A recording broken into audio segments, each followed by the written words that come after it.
कल हमने कोई बात पढ़ी थी ग्रीष्म ऋतु में ऐसी? ग्रीष्म ऋतु में हमने क्या पढ़ा था कल? ग्रीष्म ऋतु में ये बात तो हमने पढ़ी थी कि भूमध्य रेखा से दक्षिण वाला जो भाग होता है, यहां इस समय सर्दी होती है और हमारे इस समय क्या होती है? गर्मी होती है। यानी कि मार्च से जून के मध्य की बात हो रही है। हमारे गर्मी होती है, इस रेखा से दक्षिण में क्या होती है? सर्दी होती है। इसमें हम देख लेते हैं ग्लोब के अंदर, देखो ये जो रेखा है, ये रेखा है भूमध्य रेखा। हम यहां रहते, यहां मार्च अप्रैल मई जून गर्मी के महीने, लेकिन यहां जो जून का महीना है ये ठंड का महीना है। जब यहां गर्मी होगी जून में, या मार्च अप्रैल मई जून में गर्मी होगी, तब इस समय यहाँ पे क्या होगी? सर्दी होगी। यहाँ पे तापमान ज्यादा होगा, इस भाग में तापमान ज्यादा होगा, तो वायु दाब क्या होगा? कम होगा। जब यहाँ वायु दाब कम होगा इस भाग में, तो वो वायु यहाँ से ऊपर उठेगी, ऊपर उठ के किसी ठंडे क्षेत्र में नीचे उतरने का प्रयास करेगी। यहाँ पे उच्च वायु दाब होगा ठंड होने के कारण, क्योंकि यहाँ तापमान कम है, वायु भारी होकर के नीचे बैठेगी, और यहाँ से हवा है वो इस उच्च वायु दाब से इस निम्न वायु दाब की ओर आएगी। तो ये जो हवाएं चलेगी सागर के ऊपर से होकर के, इन्हें अपने मानसूनी पवनें बोलते हैं, और इन्हीं मानसूनी पवनों से अपने क्या होती है? बरसात होती है। यानी कि हमने कल एक बात और पढ़ी थी कि भारत में मानसून का जनक किसे कहा जाता है? भारत में मानसून का जनक किसे कहा जाता है? ग्रीष्म ऋतु को। ये मानसून आता ही क्यों है? क्योंकि हमारे गर्मी पड़ने के कारण उत्तरी भारत के अंदर वायु दाब क्या हो जाता है? कम हो जाता है, और इस कम वायु दाब को भरने के लिए दक्षिणी गोलार्ध में जहां सर्दी है वहां पर उच्च वायु दाब होता है। इस उच्च वायु दाब से हवा है वो इस निम्न वायु दाब को भरने के लिए आती है। जब ये हवा सागर के ऊपर से आती है तो अपने साथ आर्द्रता, नमी, जलवाष्प लेकर के आती है, और जैसे ही वो स्थल भाग में प्रवेश करती है वो बरसात करनी क्या कर देती है? शुरू कर देती है। जब तक ये हवाएं यहां तक पहुंचती है, वर्षा शुरू होती है, तब से हमारे कौन सी ऋतु शुरू हो जाती है? वर्षा ऋतु शुरू हो जाती है। ये बात हमें नोट करनी है, तो हम नोट कर लेते हैं इसमें।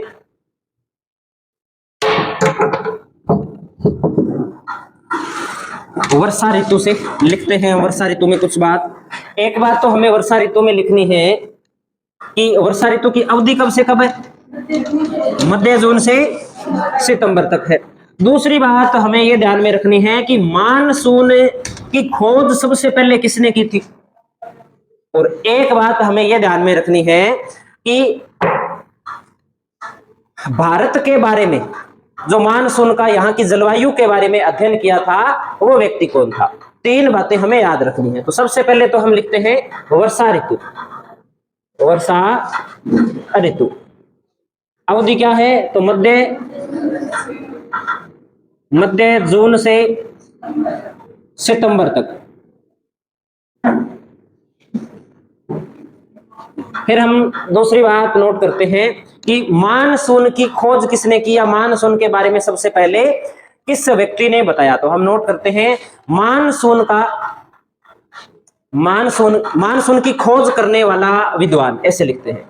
मानसून की खोज करने वाला विद्वान। तो मानसून की खोज करने वाले व्यक्ति का नाम मिलता है हमें हिप्पोलस। ग्रीक व्यक्ति था, यूरोप का रहने वाला था हिप्पोलस, एक नाविक था। हिप्पोलस ग्रीक विद्वान हुआ है, एक नाविक था हिप्पोलस। ये सागर के अंदर यात्राएं करता था। जब ये यात्रा करता था तब इसे कुछ ऋतु के अनुसार महसूस हुआ कि जैसे जैसे ऋतु में परिवर्तन होता है ना, वैसे वैसे हवा की दिशा में भी क्या हो जाता है? परिवर्तन होता है। जब हवा की दिशा में परिवर्तन होता है उसके बाद में बरसात होती है। ठीक है, ये बात कौन बताता है? ये बात हिप्पोलस बताता है। ठीक है, अगली बात नोट करते हैं। दूसरी बात हम नोट करते हैं कि मानसून अध्ययन करने वाला, मानसून का अध्ययन करने वाला प्रथम विद्वान, मानसून का अध्ययन करने वाला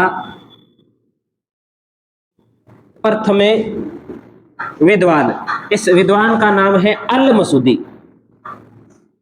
विद्वान का नाम क्या है?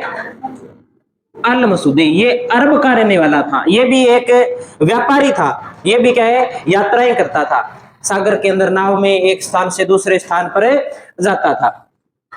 तो इसी ने क्या है, सबसे पहले मानसून की खोज की कि भारत है, भारत के अंदर बरसात होती है, तो भारत में बरसात होने का कारण क्या है, ये किसने बताया? अल मसूदी ने बताया।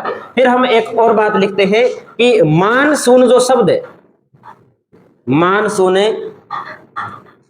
शब्द अरबी भाषा के, अरबी भाषा के मौसीम से बना है। मानसून शब्द कौन सी भाषा के शब्द से बना है? तो अरबी भाषा के मौसीम से बना है, जिसका अर्थ है, जिसका अर्थ है पवनों की दिशा में, पवनों की दिशा में परिवर्तन। अगर हमसे ये पूछ ले कि मानसून शब्द है, मानसून शब्द का अर्थ क्या है या मौसम शब्द का अर्थ क्या है, तो मानसून शब्द का कहीं भी ये अर्थ नहीं है कि बरसात होगी। मानसून शब्द का अर्थ क्या है? पवनों की दिशा में परिवर्तन। कई बार पूछा हुआ है, बार बार पूछा जाता है। पहला ऑप्शन मिलेगा वर्षा का होना, वर्षा का होना मानसून नहीं है। मानसून क्या है? पवनों की दिशा में परिवर्तन मानसून है। जब पवन की दिशा में परिवर्तन होता है तब तापमान में परिवर्तन होता है, जब तापमान में परिवर्तन होता है उसके पश्चात क्या होती है? बरसात होती है। तो अब तक जो मानसून शब्द का अर्थ पेपर में माना गया है वो क्या माना गया है? पवनों की दिशा में परिवर्तन ही मानसून है। ये बात हमें मुख्य रूप से जोर दे के याद रखनी है।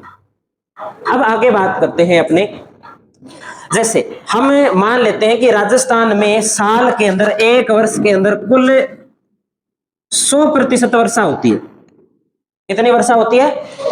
100% वर्षा होती है। प्रत्येक साल 100% वर्षा होती है। इस कुल वर्षा का, कुल वर्षा का वर्षा ऋतु के अंदर, वर्षा ऋतु में 90% राजस्थान को वर्षा प्राप्त होती है। कुल वर्षा का कितने प्रतिशत प्राप्त होती है? 90%। यानी कि अगर साल में मान लो कि 100% बरसात होती है तो उसमें से 90% वर्षा तो हमें कौन से ऋतु में मिल जाती है? वर्षा ऋतु के अंदर, यानी कि मध्य जून से लेकर के सितंबर तक। बाकी कितनी रहेगी? बाकी जो 10% वर्षा है वो सर्दी में मावठ के रूप में, गर्मी के अंदर दोगड़ा के रूप में, यानी कि मानसून आने से पहले कई बार जो बरसात हो जाती है ना, जब गेहूं की कटाई चल रही होती है या कपास की बुआई चल रही होती है, इस समय कोई बरसात हो, या जनवरी के अंदर, दिसंबर के अंदर जो बरसात होती है वो मावठ है। और उसके अलावा जो ग्रीष्म ऋतु में बरसात होती है उसे क्या बोलते हैं? दोगड़ा बोलते हैं। बाकी 10% में किस रूप में प्राप्त होती है? तो हम लिखेंगे मावठ व दोगड़ा के रूप में, दोगड़ा के रूप में। या हम ऐसे कह सकते हैं कि वर्षा ऋतु के अलावा, है ना, कितनी प्रतिशत वर्षा प्राप्त होती है? हमें 10% वर्षा प्राप्त होती है। ये बात जो मैंने बताई है, ये बात समझ में आई है या नहीं आई है? सबके समझ में आ गई? मान लो कि कुल वर्षा कितनी होती है राजस्थान में? कुल वर्षा 100% होती है। तो उस 100% का 90% भाग कौन सी ऋतु में प्राप्त हो जाता है? वर्षा ऋतु में। और बाकी 10% भाग मावठ या दोगड़ा के रूप में, या तो सर्दी में पश्चिमी विक्षोभ के द्वारा जिसे मावठ बोल देते हैं, या गर्मी के अंदर तेज हवाओं के साथ बौछार या गड़े पड़ जाते हैं, तो वो 10% वर्षा होती है। अब वर्षा ऋतु है, वर्षा ऋतु से जो 90% वर्षा है ये दो भागों के अंदर होती है। दो भागों में कैसे होती है इसको थोड़ा सा हम समझ लेते हैं। दो भागों में इसलिए होती है कि जो भारत है, प्रायद्वीपीय भारत की आकृति कुछ त्रिभुजाकार है। ऐसा है भारत दक्षिण में। जब मानसूनी पवनें आती है ना, तो ये मानसूनी पवनें जब यहाँ इस स्थान पर पहुंचती है तब ये दो भागों में, इस त्रिकोण से टकरा करके कितने भागों में बट जाती है? दो भागों में। एक तो अरब सागर से होती हुई आती है, एक तो कहां से होकर के आती है? अरब सागर से। और एक कौन सी खाड़ी से होकर के आती है? बंगाल की खाड़ी। तो एक तो होती है बंगाल की खाड़ी शाखा और एक होती है मानसून की अरब सागरीय शाखा। अब ये जो हमें 90% वर्षा है ये कितनी शाखाओं से प्राप्त होती है? 2 शाखाओं से प्राप्त होती है, अरब सागर की शाखा और बंगाल की खाड़ी शाखा से प्राप्त होती है। अब मैं आपको कहूं कि इस 90% वर्षा का 70 से 80% भाग तो हमें प्राप्त होता है बंगाल की खाड़ी शाखा से और 20 से 30% जो भाग है वो हमें प्राप्त होता है अरब सागर की शाखा से। तो आप कहोगे सर कुल तो 90 ही था, आपने 80 तो उधर बता दिया, 70 से 80, 20 से 30 इधर बता दिया, आप तो 100 पे पहुंच गए। यहां कोई डाउट लग रहा है आपको? अरे नहीं आ रहा समझ में तो पूछ लो, मैं वापिस बता देता हूं। पूछने में कोई संकोच नहीं करना है क्लास के अंदर। मैं तो मना करता हूं तो फालतू के बोलने से करता हूं, पूछने से तो कभी मना करता ही नहीं आपको। देखो मुझे पता है कईयों के समझ में आ गई बात, कईयों के बात समझ में नहीं आई। ऐसे मान लो कि वर्षा ऋतु के अंदर जो बरसात होती है ना, ऐसे मान लो कि वो 100 सेमी बरसात होती है, वैसे मान ले कितनी बरसात होती है? 100 सेमी। तो 80 सेमी बरसात तो हमें कौन सी शाखा से प्राप्त होती है? 70 से 80 सेमी तो, और 20 से 30% या 20 से 30 सेमी है वो कौन सी शाखा से प्राप्त होती है? अरब सागर से। यानी कि हमें ज्यादा वर्षा कौन सी शाखा से प्राप्त होती है? बंगाल की खाड़ी शाखा से राजस्थान में सबसे ज्यादा वर्षा होती है। तो इसी टेबल को हम क्या थोड़ा सा और विस्तार दे देते हैं।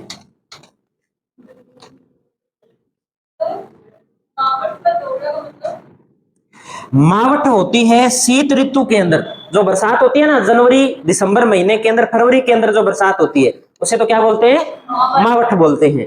दोगड़ा जो मार्च अप्रैल मई है ना, इन महीनों के अंदर जो बरसात होती है वो कौन सी बरसात होती है? दोगड़ा, राजस्थानी शब्द है ये दोगड़ा। तो अब ये जो 90% बरसात है, ये 90% बरसात कितने भागों में बटी हुई है? 2 भागों में। एक तो है अरब सागर की शाखा से, अरब सागर की शाखा, और दूसरी है बंगाल की खाड़ी शाखा, बंगाल की खाड़ी शाखा। अरब सागर की शाखा से तो होती है 20 से 30%, और इससे कितनी होती है? 70 से 80%। ये बात हमें ध्यान रखनी है। अभी समझ में नहीं आई है तो मैं एक बार और बता देता हूं। बताना है क्या दोबारा? बताएं? आ गई समझ में? चलो ठीक है, समझ में आ गई, फिर अपने आगे पढ़ते हैं।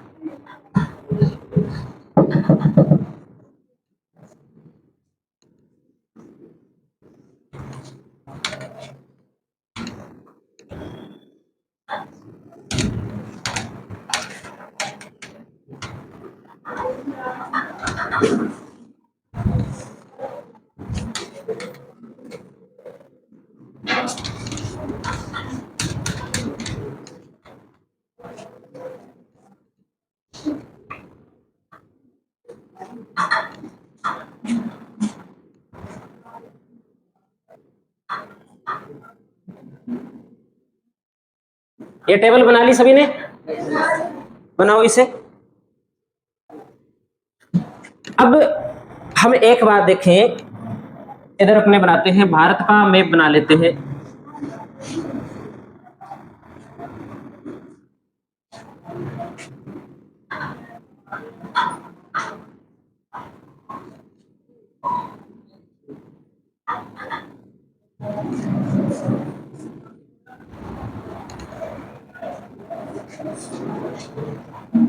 ये दक्षिणी गोलार्ध है, इधर वाला दक्षिणी गोलार्ध। जब हमारे गर्मी होती है तब यहाँ क्या होती है? सर्दी होती है। और यहाँ पवनें चलती हैं दक्षिणी गोलार्ध में। इन पवनों को कहा जाता है दक्षिणी गोलार्ध की व्यापारिक पवन। दक्षिणी गोलार्ध की व्यापारिक पवन। ये पवन किस दिशा से किस दिशा की ओर चल रही है, दिशा निकालना मैं आपको सिखा देता हूं। उत्तर हमेशा ऊपर होता है, दक्षिण नीचे होता है, इस दिशा में पश्चिम होता है, और यहाँ क्या होता है? पूर्व होता है। ये हवा इस दिशा से इस दिशा की ओर चल रही है। तो ये हवा किधर से चल रही है? दक्षिण पूर्व से उत्तर पश्चिम की ओर चल रही है। हमेशा ऐसे ध्यान रखना है कि अगर अपने दिशा निकाल रहे हैं, अगर कोई हवा इस दिशा से इधर चल रही है तो अपने ऐसे पढ़ेंगे दक्षिण पूर्व से उत्तर पश्चिम की ओर। अगर यही हवा ऐसे चल रही है तो हम इसे कैसे पढ़ेंगे? ये उत्तर है, ये दक्षिण है, ये पश्चिम है और ये पूर्व है। तब हम इसे पढ़ेंगे उत्तर पश्चिम से दक्षिण पूर्व की ओर। यानी कि ऊपर तो है तो पहले उत्तर पढ़ेंगे, दक्षिण में है तो पहले दक्षिण पढ़ेंगे, पश्चिम या पूर्व पहले नहीं आएगा, पहले इन दोनों में से आएगा। अब ऐसे चल रही है तो दक्षिण पूर्व से उत्तर पश्चिम की ओर चल रही है। जैसे ही ये हवा इस भूमध्य रेखा के ऊपर आती है, यहां पर एक नियम लगता है, पृथ्वी के घूमने के कारण इस पवन की दिशा में क्या हो जाता है? परिवर्तन हो जाता है। इस नियम को कहा जाता है फेरल का नियम। कौन सा नियम कहा जाता है? फेरल का नियम। फेरल के नियम के अनुसार इस पवन की दिशा में क्या हो गया? परिवर्तन हो गया। अब इस पवन की दिशा क्या हो गई? देखो, उत्तर दक्षिण, ये इधर पश्चिम है और ये पूर्व है। अब हो गई इस पवन की दिशा दक्षिण पश्चिम से उत्तर पूर्व। इसलिए वर्षा ऋतु को दक्षिणी पश्चिमी मानसून काल भी कहा जाता है। एक मानसून काल या वर्षा ऋतु का एक नाम क्या आ गया सामने? दक्षिणी पश्चिमी मानसून काल।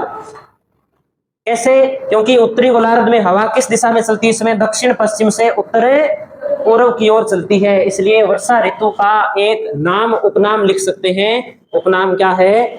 दक्षिणी पश्चिमी मानसून काल।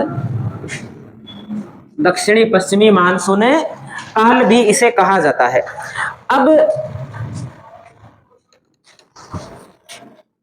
एक तो ये डायग्राम मैं वापस बनाता हूं, आपको ये डायग्राम थोड़ा सा बनाना है ताकि आपके बात है वो समझ में रहे।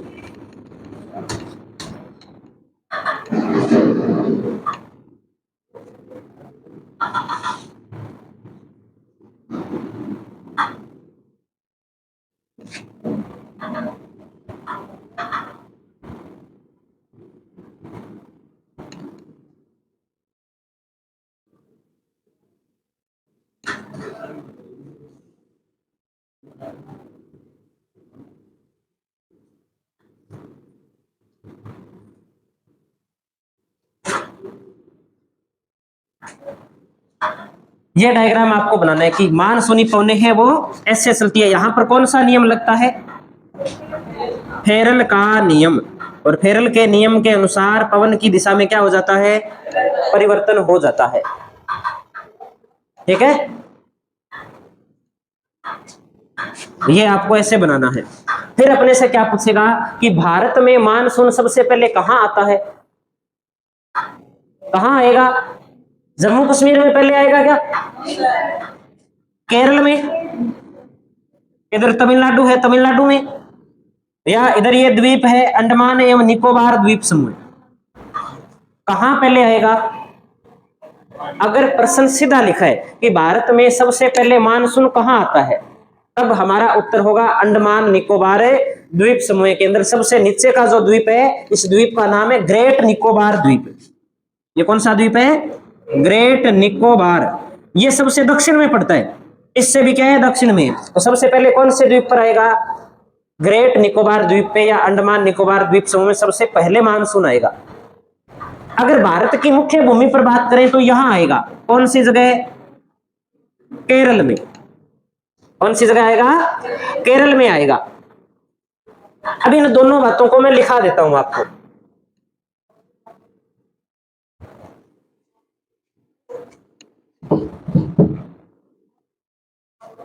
भारत में, बना लो, मैं इधर एक लाइन लिख देता हूं।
नोट कर लिया सभी ने? यहां तक की बात एक बार मैं फिर से वापस बता देता हूं, अगर किसी के समझ में नहीं आई है तो। ये 2-3 टॉपिक है, ये समझने के बाद में तो वही चल रहे हैं कि गधे कहाँ हैं, भैंस कहाँ हैं, भेड़ कहाँ हैं। उसमें क्या समझना है? कहाँ हैं गधे? जयपुर में है गधे? राजस्थान में पूछ रहे हैं सबसे ज्यादा गधे कहाँ है? गड़साना में? गड़साना में होंगे, फिर बता रहे हैं तो। अपने आसपास तो नहीं है। देखो,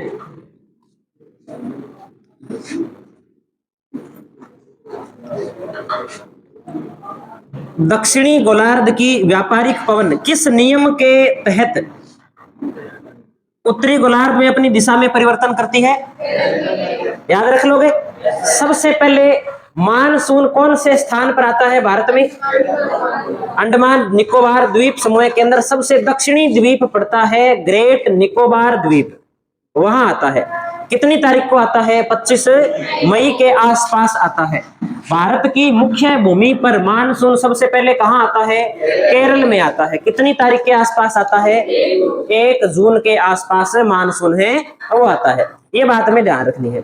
आगे क्या है इसके बाद में? आगे जो दूसरी बात हमें याद रखनी है कि यहां पर भारत की स्थिति क्या है? त्रिभुजाकार है।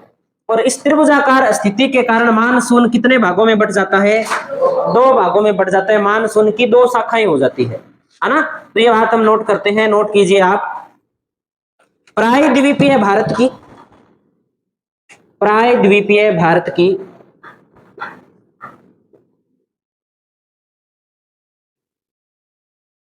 प्रायद्वीपीय भारत की त्रिभुजाकार आकृति के कारण,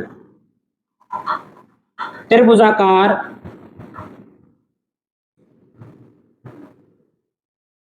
आकृति के कारण मानसूनी पवने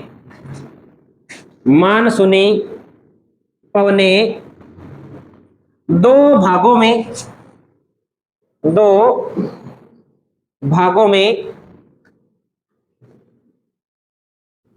विभाजित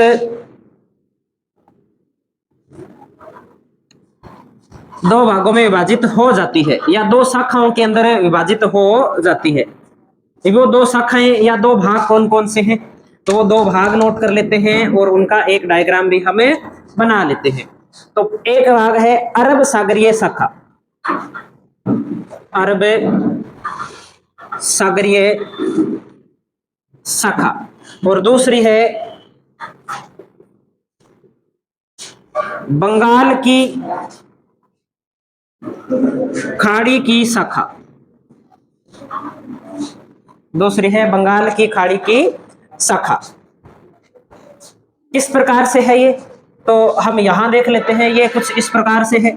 ये प्रायद्वीपीय भारत है, ये मानसून आ रहा होता है, यहां से ये मानसूनी शाखाएं कितने भागों में बट गई, 2 भागों में। ये है बंगाल की खाड़ी की शाखा, बंगाल की खाड़ी की शाखा या मानसूनी शाखा, और दूसरी है अरब सागरीय मानसूनी शाखा, अरब सागरीय मानसूनी या अरब सागरीय शाखा लिख सकते हैं। इस प्रकार से 2 भागों में बट गई। अब हमें आगे क्या पढ़ना है, आगे ये दोनों शाखाएं पढ़नी है हमें। वे राजस्थान में किस प्रकार से ये शाखाएं प्रवेश करती है, यहां तक ये बना लो आप, फिर आगे बात करते हैं।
नोट कर लिया सभी ने, ठीक है। सबसे पहले अपने हेडिंग लगा लेते हैं अरब सागरीय शाखा,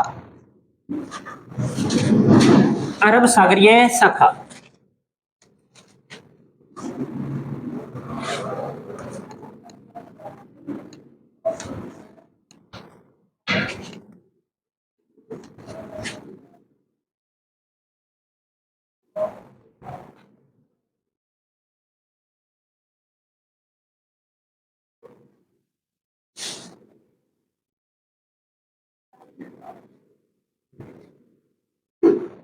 अरब सागरीय शाखा से मानसून की कुल वर्षा का राजस्थान में कितने प्रतिशत वर्षा होती है, 20 से 30%। तो एक बात तो यही नोट करेंगे, इस शाखा से, इस शाखा से राजस्थान में मानसून की या मानसून काल की कुल वर्षा का 20 से 30% भाग प्राप्त होता है।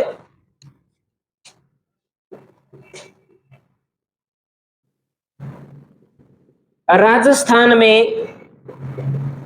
प्रवेश, तो राजस्थान में यह शाखा प्रवेश करती है बांसवाड़ा से। कहां से प्रवेश करती है, बांसवाड़ा से। बांसवाड़ा को कहा जाता है राजस्थान में मानसून का, राजस्थान में मानसून का प्रवेश द्वार। क्या कहा जाता है, राजस्थान में मानसून का प्रवेश द्वार। कौन से जिले को कहा जाता है, बांसवाड़ा को कहा जाता है।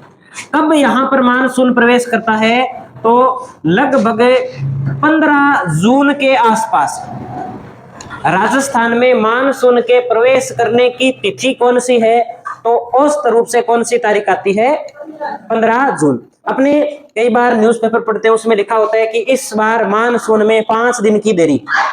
पढ़ी है कभी ऐसी न्यूज, इस बार मानसून आएगा 7 दिन जल्दी, ऐसी न्यूज आती है। वो किस आधार पे आती है, वो इसी तारीख को आधार मान के आती है कि अगर 15 तारीख को मानसून पहुंच रहा है जून में, तो मानसून सही समय पर है। अगर मानसून 15 तारीख से लेट आ रहा है, तो जितने दिन लेट आ रहा है उतने दिन क्या है, मानसून लेट है। 2 दिन लेट 17 तारीख को आ रहा है, 2 दिन लेट है, 20 को आ रहा है तो 5 दिन लेट है। अगर मानसून पहले आ रहा है 4-5 दिन, 10 तारीख के आसपास आ रहा है, तो मानसून क्या आ रहा है, जल्दी आ रहा है। आधार कौन सी तारीख मानी जाती है, 15 जून राजस्थान के अंदर, और भारत के अंदर 1 जून।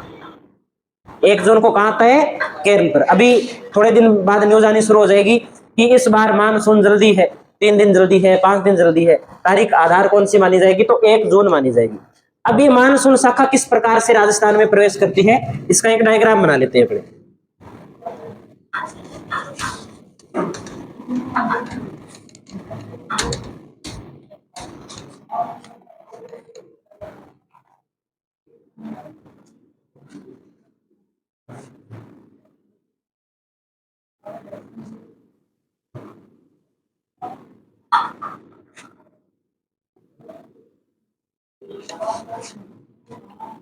ये यहां से कौन सी शाखा शुरू हुई? अरब सागरीय। जो अरब सागर की शाखा है ना, ये भारत में यहां पर इस तट पर वर्षा करती हुई आगे आती है और यहां से इस प्रकार से क्या करती है? प्रवेश करती है। ये यहाँ पे कौन सा राज्य आ गया इस प्रकार से? राजस्थान। और राजस्थान में ये यहाँ पे आ गए इस प्रकार से अरावली। अब ये मानसूनी पवन है ना, ये यहां से इस प्रकार से होते हुए सबसे पहले कहां से प्रवेश करती है? बांसवाड़ा। सबसे दक्षिण में कौन सा स्थान है? बांसवाड़ा। इस बांसवाड़ा से प्रवेश करने के बाद में ये पवने इस प्रकार से इस अरावली के सहारे सहारे आगे चली जाती है। यहाँ हिमाचल प्रदेश के अंदर एक स्थान पड़ता है धर्मशाला। कौन सा स्थान पड़ता है? धर्मशाला चली जाती है।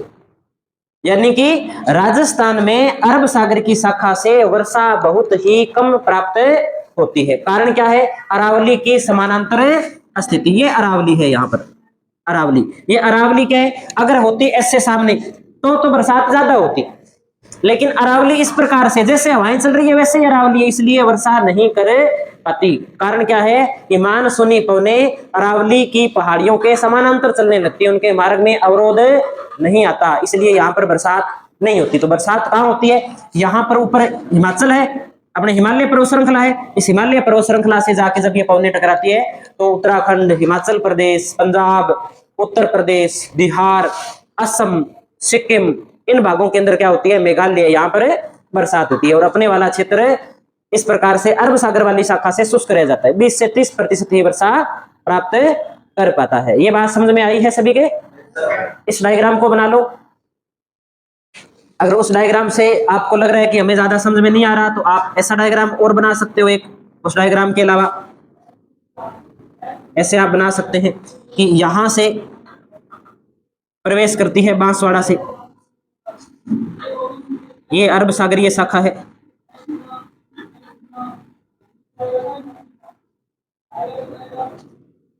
ये यहां पर इस प्रकार से अरावली है, और ये जो मानसूनी पवने हैं ये इस अरावली के समानांतर सीधी निकल जाती है और राजस्थान के अंदर वर्षा नहीं कर पाती।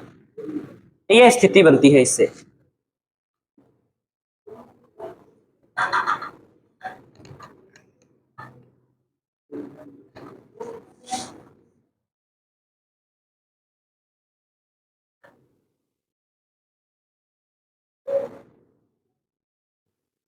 कुछ पूछना है इसमें?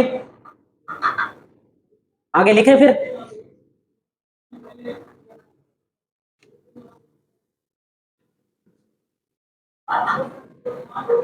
यह शाखा अरावली पर्वतमाला के समानांतर चलने के कारण राजस्थान में अधिक वर्षा नहीं कर पाती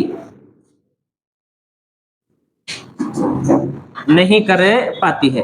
क्यों नहीं कर पाती है? क्योंकि यह शाखा अरावली पर्वत श्रृंखला के सहारे सहारे आगे चली जाती है। इस शाखा के मार्ग में कोई अवरोध नहीं आता है, इसलिए बरसात नहीं कर पाती।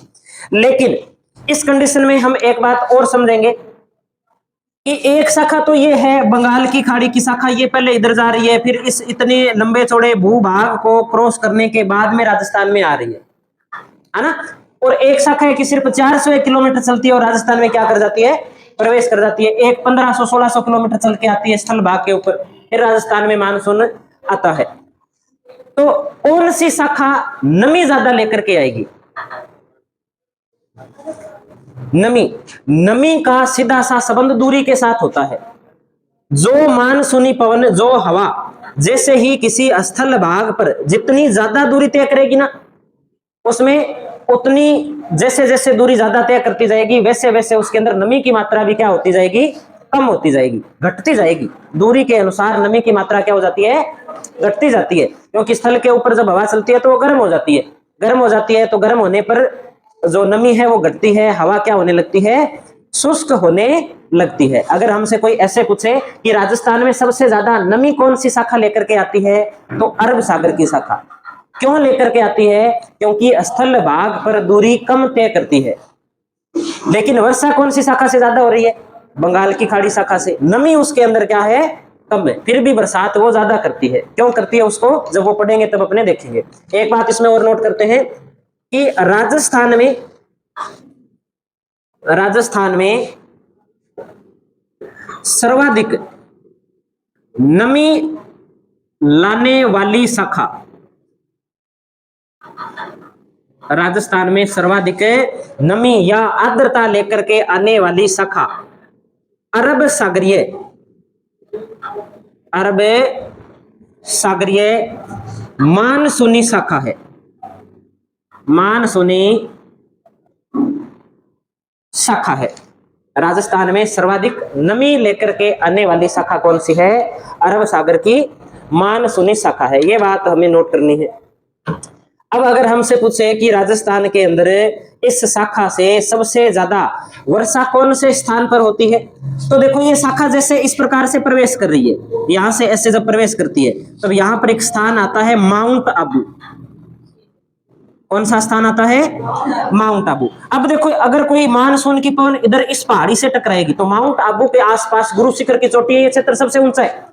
तो यहां पर जैसे ही इस चोटी वाले क्षेत्र से ये मानसून की पवनें ऐसे जैसे टकराती है, टकराने के बाद में क्या है, यहां पर ये ठंडी होती है, थोड़ी सी ऊपर उठती है, और ऊपर उठने के बाद में यहाँ पे क्या कर देती है? सबसे ज्यादा बरसात कर देती है। अगर हमसे पूछे कि अरब सागर की शाखा से राजस्थान में सबसे ज्यादा वर्षा कौन से स्थान पर होती है, तो माउंट आबू पर। तो एक बात और नोट करते हैं कि अरब सागर से सर्वाधिक वर्षा, अरब सागरीय मानसूनी शाखा से अरब सागरीय मानसूनी शाखा से, अरब सागरीय मानसूनी शाखा से सर्वाधिक वर्षा माउंट आबू में होती है। अरब सागरीय शाखा से सर्वाधिक वर्षा माउंट आबू में होती है।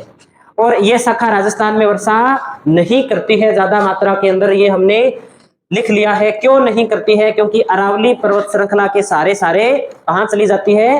हिमाचल प्रदेश में चली जाती है। और सबसे ज्यादा बरसात कौन से राज्य में करती है? हिमाचल प्रदेश में धर्मशाला नामक स्थान पर बरसात सबसे ज्यादा करती है। हिमाचल प्रदेश वाला हमें याद करने की आवश्यकता नहीं है, लिखने की आवश्यकता नहीं, हम तो राजस्थान का भूगोल पढ़ रहे हैं। राजस्थान के भूगोल में ये बातें हमें ध्यान रखनी है। ये एक शाखा अपने कंप्लीट हो जाती है, अरब सागर की शाखा। अब हम दूसरी शाखा लिखते हैं। दूसरी शाखा कौन सी है? बंगाल की खाड़ी की शाखा। ये नोट कर लिया होगा सभी ने। अगली हेडिंग लगा दीजिए, बंगाल की खाड़ी की शाखा।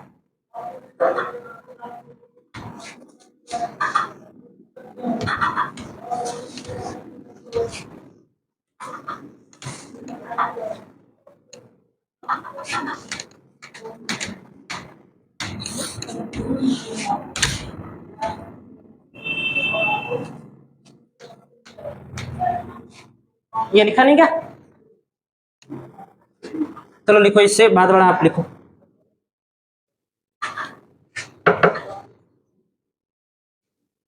टाइम क्या हो गया?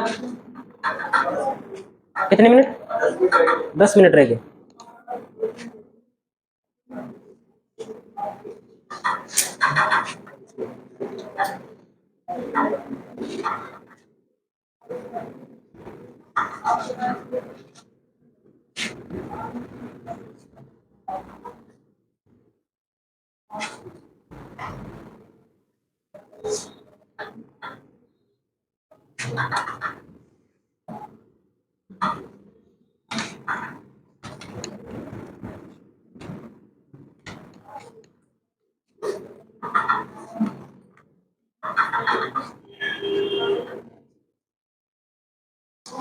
बंगाल की खाड़ी शाखा से मानसून काल में होने वाली वर्षा का कितना प्रतिशत भाग प्राप्त होता है राजस्थान को? 70 से 80%। तो एक बात हम वही नोट करेंगे कि बंगाल की खाड़ी शाखा से, बंगाल की खाड़ी शाखा से, बंगाल की खाड़ी शाखा से राजस्थान को मानसून काल की, मानसून काल की कुल वर्षा का, मानसून काल की कुल वर्षा का 70 से 80% भाग प्राप्त होता है। 70 से 80% भाग प्राप्त होता है। अब ये शाखा है, ये ज्यादा स्थलीय दूरी तय करती है। ये बना दिया होगा डायग्राम।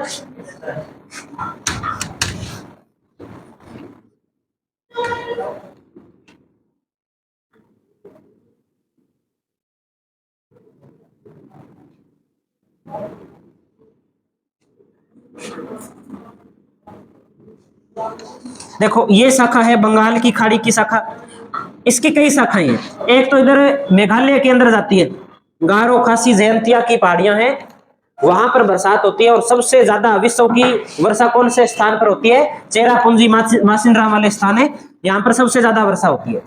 इधर से ये नदी प्रवेश करते हुए इस राजस्थान की ओर बढ़ती है और राजस्थान में ऐसे ये मानसूनी पवनें चलते हुए झालावाड़ से क्या करती है? प्रवेश करती है। और झालावाड़ से प्रवेश करने के बाद में ये यहाँ पर फिर क्या आ गई? इधर अरावली आ गई। अब झालावाड़ से प्रवेश करने के बाद ये मानसूनी पवनें अरावली की ओर आगे बढ़ती है। अब अरावली की ओर जब ये मानसूनी पवनें आगे बढ़ती है तब क्या होता है? तब ये मानसूनी पवनें आगे बढ़ते हुए अरावली से टकरा जाती है। ये अरावली है, इस अरावली से ये मानसूनी पवनें इस प्रकार से आगे बढ़ते हुए ये यहाँ पर टकरा जाती है। जब ये मानसूनी पवन यहाँ पे टकराती है तब इन पहाड़ियों के सहारे सहारे ये मानसून की पवनें ये ऊपर उठने का क्या करती है? प्रयास करती है, ऊपर उठेगी। जैसे जैसे मानसूनी पवन ऊपर जाएगी ना, ऊपर वायुमंडल ठंडा होता है। जैसे जैसे पृथ्वी से ऊपर जाते हैं वायुमंडल क्या होता है? ठंडा होता है। हवा भी क्या हो जाएगी? ठंडी हो जाएगी। जैसे जैसे हवा ठंडी होगी उसमें नमी की मात्रा बढ़ेगी।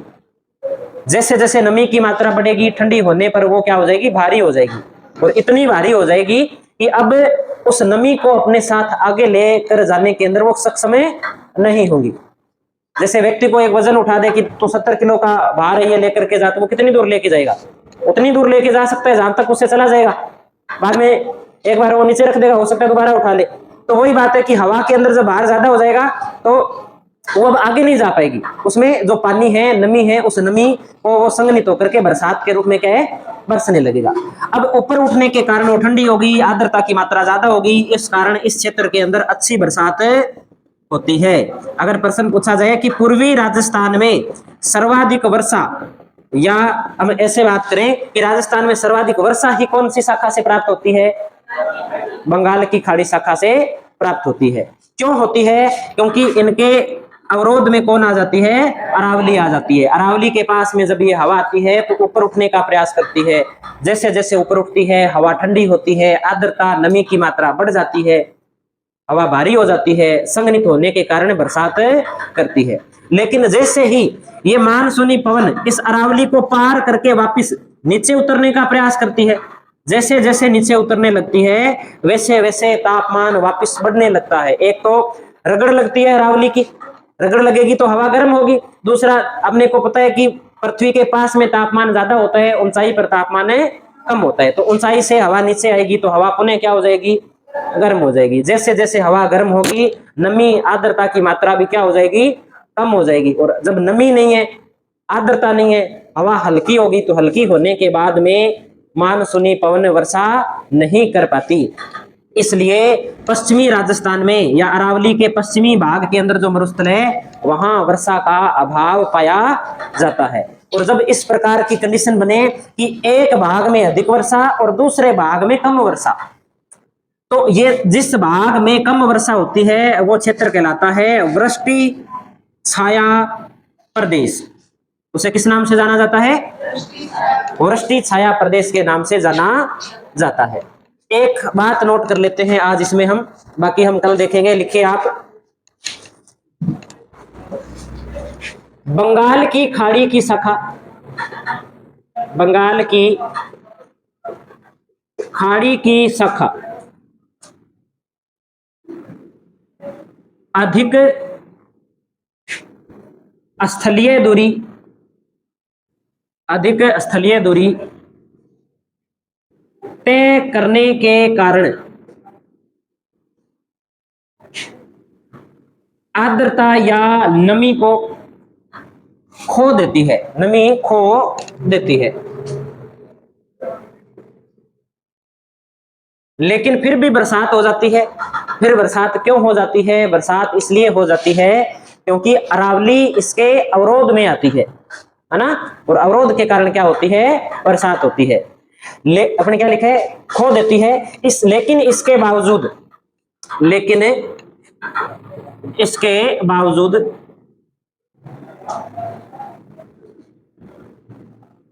राजस्थान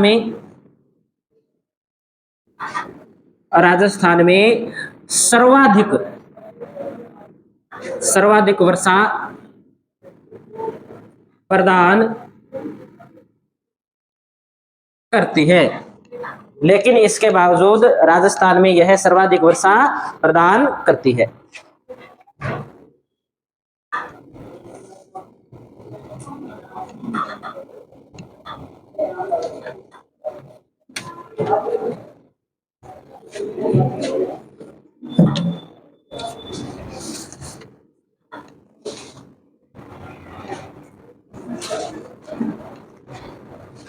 कर लिया नोट सभी ने?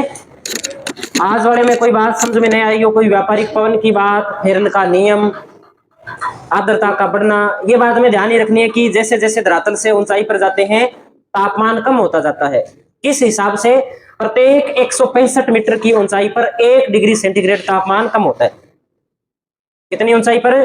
165 मीटर की ऊंचाई पर। तो अगर मान लो कोई 1650 मीटर की ऊंचाई पर बैठा है, सागर तल से कितनी ऊंचाई पर बैठा है? 1650 मीटर की ऊंचाई पर बैठा है। यहां तापमान है 25 डिग्री, तो यहां तापमान क्या होगा? बता सकते हो कितना हो जाएगा तापमान? 165 मीटर की ऊंचाई पर कितना